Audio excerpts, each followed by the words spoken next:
In this lesson, we're going to talk about zero and negative powers. First, we'll start with the zero property, zero power property. Zero power property says that a to the zero is equal to 1.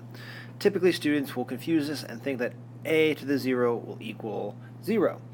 But 2 to the zero power equals 1, 3 to the zero power equals 1, even x to the zero power are all equal 1.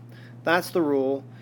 If you're happy with rules, that will be enough said. But if you're like, well, that doesn't make any sense, why should it be equal to 1? Let's look at the powers of 2 over here to the right-hand side.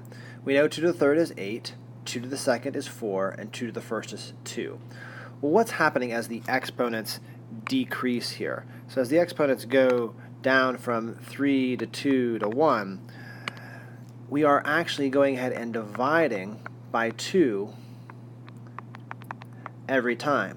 Well, what happens if we continue this pattern and we divide by 2 again? Well, of course, we get 1 here. 2 divided by 2 is 1. And over here, we would get 2 to the 0 power. So we can see that we've continued this pattern of, as the exponents decrease by 1, we are dividing by the base. So we end up with 2 to the 0 power must be equal to 1. Let's look at a couple of examples of how this might actually play out. So here we have 3 times x to the fourth y to the 0 times x to the second.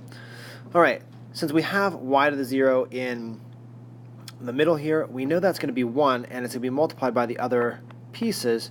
So ultimately, it's kind of basically disappear because 1 times anything is itself. So I have a 1 here, I can multiply by that 3, and I get 3. I can then use the power property from before and add x to the fourth and x to the second and make it x to the sixth.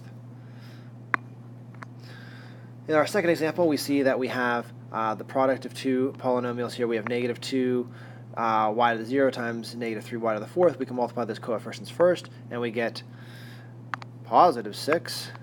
And we get y to the 0 plus y to the fourth is still y to the fourth.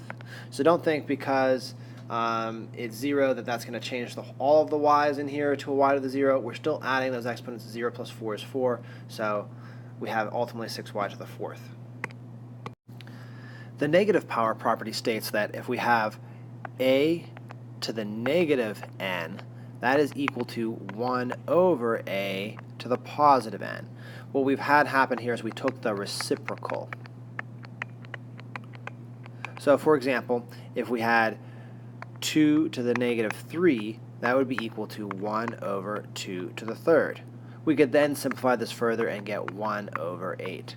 Notice that the negative exponent did not make my answer negative. It took the reciprocal. Students often make the mistake of thinking a negative exponent means a negative answer. Nope, it's just meaning take the reciprocal. Let's look at an example again. If we have x to the negative 4, that is equal to 1 over x to the fourth. Can't simplify that any further. That would be our final answer. Well, what happens if we have 1 over x to the negative second power? Well, now we've got it on the bottom. So we could take some extra complicated time and say 1 over, this is going to be 1 over x to the second. What we have here is a complex fraction. We are dividing one fraction by another. So what we would do is we would take this and we multiply by the reciprocal. So we have ultimately this is equal to 1 over 1 times x squared over 1. And that just gives us x squared. A simpler way of approaching this would be to say that what we had here is we have a negative exponent on the bottom. It is going to move up into the numerator. Basically, that's where it is here. It's in the numerator here. We don't need to write the over 1 part. X squared is fine. So a negative on the bottom will move to the top. It's going to take the reciprocal of our original fraction. If you're someone who likes to know the y's behind things and you're not satisfied with why a negative exponent makes a reciprocal, let's continue with our pattern of powers of 2 here. So we had already established that 2 to the 0 power is equal to 1 because we're dividing by 2. Well, what happens if we divide by 2 again? We would get 1/2, and that would be for 2 to the negative 1 power. 1/2 is the reciprocal of 2, and we can continue this. If we divide by 2 again, 2 to the negative 2 power is 1 over 2 squared, or 1 over 4. So it's the reciprocal of 2 squared. Finally, let's look at some negative power property examples. So for this first example, throws a lot of students off. This 4 is being multiplied by the x. They are in no way bonded together. So the x has a negative exponent, the 4 does not. So when we're moving things to the denominator, the 4 does not come along. Only the x moves to the denominator. So 4 over x squared is the final answer. In the second example, we have a negative power on the bottom. It's going to move to the top, and we have 3y to the second x to the positive fourth. We don't need to write it over 1. That's unnecessary.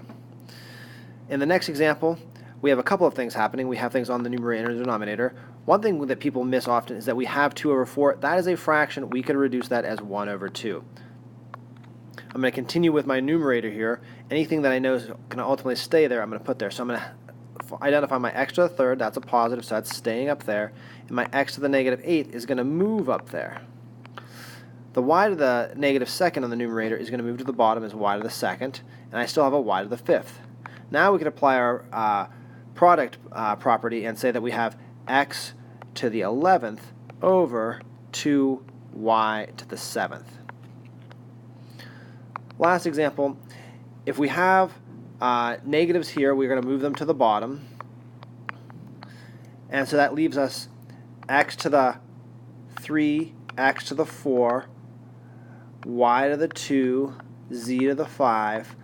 Nothing's left on the top. You can't leave the top empty like we did in example 2, how we left the bottom empty. So we have to leave a 1 there. We can combine the x's and make this 1 over x to the 7th, y to the 2nd, z to the 5th.